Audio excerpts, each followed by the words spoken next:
Harishankar Joshi sir आ गए हैं। Sir स्वागत है। सर, बिरला जी लगातार ये कहते रहे थे कि उनके माइक पर उनका कंट्रोल नहीं है। अब तो उन्होंने स्वीकार कर लिया है कि माइक उनके इशारे पर ही चलता है। उन्होंने खुद ये बात कह दी कि जब तक स्पीकर नहीं चाहेगा माइक ऑन नहीं होगा। तो एक तो क्या माइक पर बिरला साहब की चोरी जो है वो पकड़ ली गई है, दूसरी तरफ धनखड़ साहब के व्यवहार की बात हो रही है, जिस तरीके से वो निकल करके गए बिजनेस एडवाइजरी कमेटी की बैठक में से। तो क्या ये जो वो अव्यवस्था की बात करते, क्या जो जिम्मेदारी है आखिर वो किसकी बनती है कि सहमति बनाया जाए, मुद्दों पर सहमति बनाया जाए, ताकि जो लिस्ट ऑफ बिजनेस है राज्यसभा का उसको पूरा किया जा पाए, उस पर सदन में उस पर चर्चा हो सके, देश के कल्याण की बात हो सके। देखिए, सदन कोई भी हो उसे चलाने की जिम्मेदारी हमेशा सरकार की होती है। जो सरकार है उसको चलाने की जिम्मेदारी, उसका प्रबंधन करने की जिम्मेदारी सरकार की होती है। अब सरकार ही अगर ये नहीं चाहती है कि सदन चले, वो नहीं चाहती है कि मुद्दे उठें, वो नहीं चाहती है कोई बात वहां पर हो, किसी गंभीर मुद्दे पर बहस हो या कोई बहस हो, वो ये भी नहीं चाहते कि राहुल गांधी बोलें, तनिक भी ना बोलें। इससे ज्यादा हास्यास्पद और दुखद क्या हो सकता है कि प्रधानमंत्री के उद्बोधन के बाद भी एलओपी को नहीं बोलने दिया गया। एलओपी लगातार बोलने की कोशिश करते हैं और वो खड़े होते हैं, संसद को स्थगित कर दिया जाता है। तो ये साफ साफ समझ में आता है कि जो हो रहा है वो क्या हो रहा है। वो निश्चित तौर पर सरकार के सत्ता पक्ष के इशारे पर ऐसे षड्यंत्र बुने जा रहे हैं जिससे संसद चले ही ना। दूसरी बात, वो अब देखिए राहुल गांधी को नहीं बोलने दे रहे हैं, और एक तरफ उन्होंने कहा था कि माइक मेरे कंट्रोल में नहीं है। सब जानते हैं कौन सी चीज किसके कंट्रोल में है और वो किसके कंट्रोल में है, ये भी सब जानते हैं। महत्वपूर्ण ये भी है कि वो किसके कंट्रोल में है।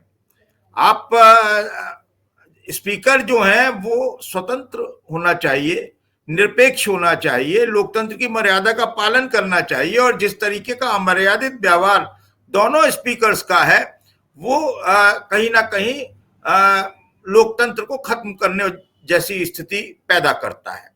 अगर सदन में सांसद नहीं बोलेंगे, सदन में सांसदों को बोलने नहीं दिया जाएगा, अगर सदन में कुछ भी सरकार की मंशा के खिलाफ कोई ना बोले, स्पीकर इसकी व्यवस्था में लगा रहेगा, तो फिर आप समझिए कि होना क्या है। इसमें जो हो रहा है, रामजी लाल सुमन का जो वाकया है, रामजी लाल सुमन ने कहा है कि मुझे संसद में नहीं बोलने दिया गया।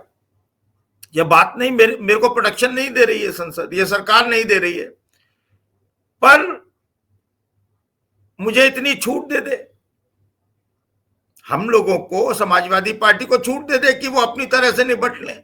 भाई, जब करणी सेना के मुट्ठी भर नेता हैं वहां पर नजर आ रहे हैं, सब तस्दीक हैं, सब जानते हैं, एक एक का नाम पुलिस जानती है, पता ठिकाना जानती है, वो कोई अज्ञात लोग नहीं है, वो जाने पहचाने लोग हैं। और हर शहर में वही 10, 20, 50 लोग होते हैं जो करणी सेना के नाम पर या किसी सेना के नाम पर उपद्रव बनाए रखते हैं। भारत में किसी भी इस तरह की सेना शब्द का इस्तेमाल करने की क्यों इजाजत दी जाए? वो भले करणी सेना हो, भले शिवसेना हो, भले कोई सी सेना हो, मैं तो साफ सीधी इसी बात करता हूं कि ये सेना शब्द पर ही प्रतिबंध लगना चाहिए। क्या शब्द से कुछ नहीं होता है? उसके बाद भी आप देखिए कि किस तरह से वहां संसद में जो भी हुआ, इस मुद्दे पर हो या राहुल गांधी के मुद्दे पर हो या कोई और मुद्दा हो, उस पर संसद नहीं होगी। अब वो चाहते क्या है? अभी वक्फ बोर्ड पेश किया जाएगा, तो बिल जब आएगा तो वो चाहते, उनकी मंशा ये नहीं है बिल पास हो, उनकी मंशा ये है इसके बहाने एक घेराबंदी की जाए और ये साबित किया जाए कि वो हिंदुओं के रक्षक सिर्फ वही हैं, वो हिंदुओं की रक्षा सिर्फ वही कर सकते हैं, वही हिंदू मुस्लिम कार्ड, उसके सहारे वो खेलना चाहते हैं। और कांग्रेस को वो एंटी हिंदू साबित करना चाहते हैं। उनके साथ जो दूसरे इंडिया गठबंधन के दल हैं उनको भी वो एंटी हिंदू साबित करना चाहते हैं। अगर अब वो साबित करना चाहते हैं एंटी हिंदू, और ये इसी हंगामे के मकसद से लाया जा रहा है, ऐसा नहीं है कि उन्हें मालूम है पास नहीं होगा। ये पास इसलिए नहीं होगा क्योंकि नायडू जो है वो बैक कर गए हैं, और नायडू के बैक करने का मतलब है कि फिर थोड़ा मुश्किल होगा। नीतीश कुमार का ये पता नहीं है कि वो क्या करेंगे क्या नहीं करेंगे। वो सुध बुध में नहीं है। एक तरीके से ऐसा लगता है कि वो एक शैडो में रह रहे हैं। उनको उनकी जो दशा दिखती है वो जैसे जनगण मन होता है तो वो डांस करने लगते हैं, जब वो कहीं भी खड़े होकर किसी से भी हाथ जोड़ने लगते हैं, किसी के भी पैर छूने लगते हैं, बार बार पैर छूने लगते हैं, उनकी जो हरकतें हैं वो डिमेंशिया वाली हरकतें हैं। डॉक्टर्स से अगर आप इस पर बात करेंगे तो वो यही कहेंगे कि इस बीमारी का मतलब ये प्रारंभिक अवस्था भी है तो भी ये बढ़ती चली जाएगी, और वो जब उस के अटैक में होंगे तो फिर उनको कुछ नहीं सूझता है। तो एक काकस है जो उनको घेरे हुए है और उनको एक तरीके से इस्तेमाल कर रहा है मुख्यमंत्री के नाम पर। एनडीए पूरा मतलब इस्तेमाल कर रहा है नीतीश कुमार को, क्योंकि 2025 के चुनाव है और नीतीश कुमार के सारे उन्हें अति पिछड़ों के वोट चाहिए। तो अब स्थिति बहुत अलग तरह की हो गई है। संसद से लेकर सड़क तक जो माहौल है, जो माहौल को दूषित कर दिया गया है, उस माहौल में आप ये कामना ना करें कि स्पीकर बहुत अच्छा व्यवहार करेंगे, आचरण उनका अच्छा होगा और इससे गिरता ही जाएगा। इसका आप ये सोचे कि ये उठेगा या इम्प्रूव होगा, ऐसा मुझे लगता नहीं है। प्रेम जी ज्यादा एक्सपर्ट है इस मामले में, वो ज्यादा मुझसे ज्ञान रखते हैं, तो आप माइक प्रेम जी को थमा दीजिए और मैं अच्छा श्रोता हूँ। सब दिख रहा है। हरिशंकर सर, एक चीज और, जो मीटिंग छोड़ करके गए धनखड़ साहब बिजनेस एडवाइजरी कमेटी की, उसमें एक बार फिर क्या ये नहीं दिखता है कि इंडिया गठबंधन मुद्दों पर अभी भी एक है, तमाम तरीके की चर्चाएं चलती हैं, लेकिन इन सबके बावजूद भी जब मुद्दे आते हैं तो इंडिया गठबंधन के जो दल हैं वो एक जगह पर, एक प्लेटफॉर्म पे खड़े होते हैं। मैंने अभी एक चिट्ठी का जिक्र किया था, उस चिट्ठी में इंडिया गठबंधन के तमाम दलों ने सिग्नेचर किया है। जो मैं उस चिट्ठी का रेफरेंस दे रहा हूं, जो चिट्ठी ओम बिरला साहब को विपक्ष ने लिखी है उनके व्यवहार के साथ, तमाम सवालों के साथ, जिसमें कि उसमें बताया गया है कि किस किस तरीके से व्यवहार हो रहा है, या कैसे आप जो है जनरल मोशंस जो आते हैं उनको आप पढ़ते तक नहीं है, जिसके बाद बिरला जी ने पढ़ना शुरू किया। तो क्या वो इंडिया गठबंधन का एक साथ होना दिखा कम से कम इस मीटिंग के भरोसे? अनम्यूट करिएगा सर। ठीक है, ठीक है, ठीक है। संसद में इंडिया गठबंधन एकजुट है, इसलिए राहुल गांधी एलओपी हैं, लीडर ऑफ अपोजिशन है। लीडर ऑफ अपोजिशन वो कांग्रेस की तरफ से नहीं है, वो इंडिया गठबंधन की तरफ से है, सर्वसम्मति से है वो, ये बड़ी बात है। और अभी जब राहुल गांधी बोलने खड़े हो रहे थे और ओम बिरला ने बहुत अजीबोगरीब व्यवहार करते हुए, मैं तो कहूंगा अपमानजनक व्यवहार करते हुए राहुल गांधी के लिए कहा, नाम नहीं लिया उन्होंने राहुल गांधी का, लेकिन वो सीधा सीधा फिर उनके बीजेपी के आईटी सेल ने उस पर नाम ले दिया। तो इस घटना के बाद आपने देखा कि जो प्रतिक्रियाएं आई, उसमें सबसे पहली प्रतिक्रिया शत्रुघ्न सिन्हा की थी। शत्रुघ्न सिन्हा किस पार्टी से हैं?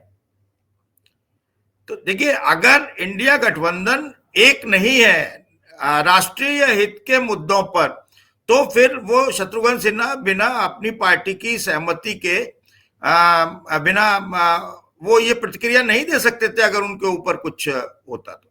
अब बात है कि किस तरह से ये लोग छोड़कर चले जाते हैं बीच में, और इनका आचार व्यवहार खराब है, ये आज से नहीं है, ये लगातार इनका चल रहा है। और ये मुझे लगता है कि ये बहुत घबराते हैं।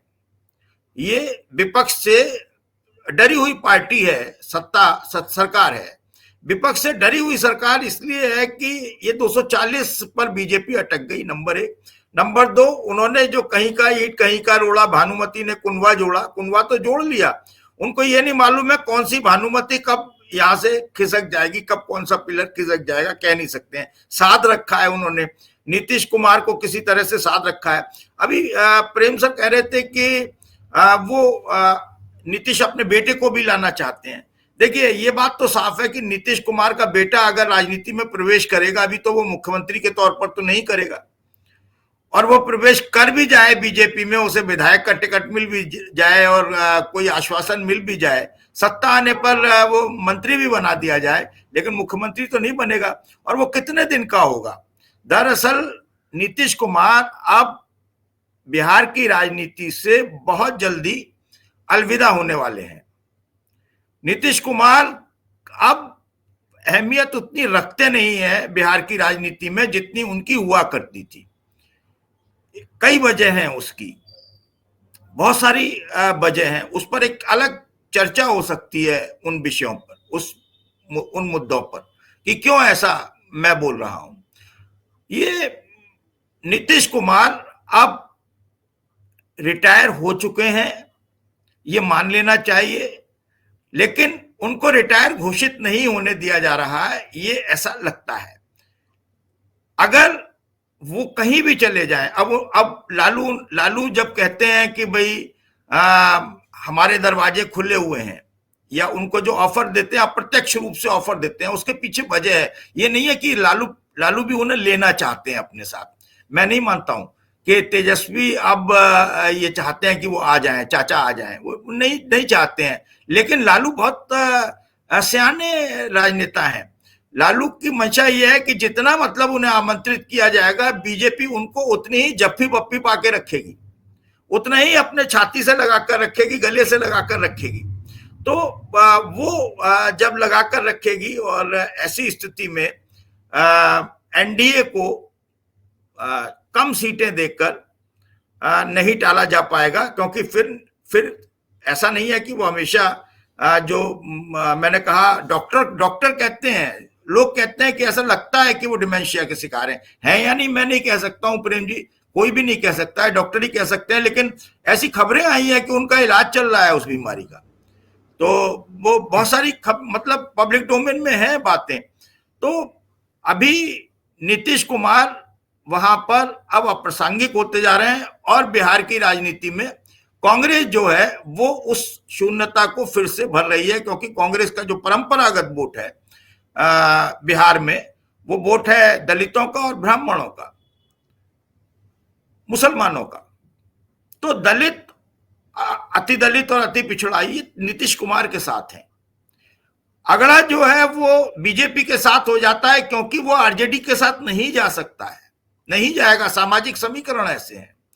तो अभी समय है, आप देखिए। और संसद में जो तमाशा चल रहा है, जिस पर आप आज चर्चा कर रहे हैं, तो उसमें धनखड़ और ओम बिरला ये तमाशे करते रहेंगे, इनके तमाशे चलते रहेंगे, और इंडिया गठबंधन इसको किस तरह से लेगा ये आप देख भी रहे हैं कैसे ले रहा है, एकजुट होकर ले रहा है। इंडिया गठबंधन ऐसा हो सकता है कि अपने अपने मुद्दों पर अलग अलग हो, यानी कि बंगाल में चुनाव है तो ममता बनर्जी उनके साथ नहीं लड़ना चाहेंगी, उनके भी हित और स्वार्थ वहां प्रदेश में जाके टकराते हैं।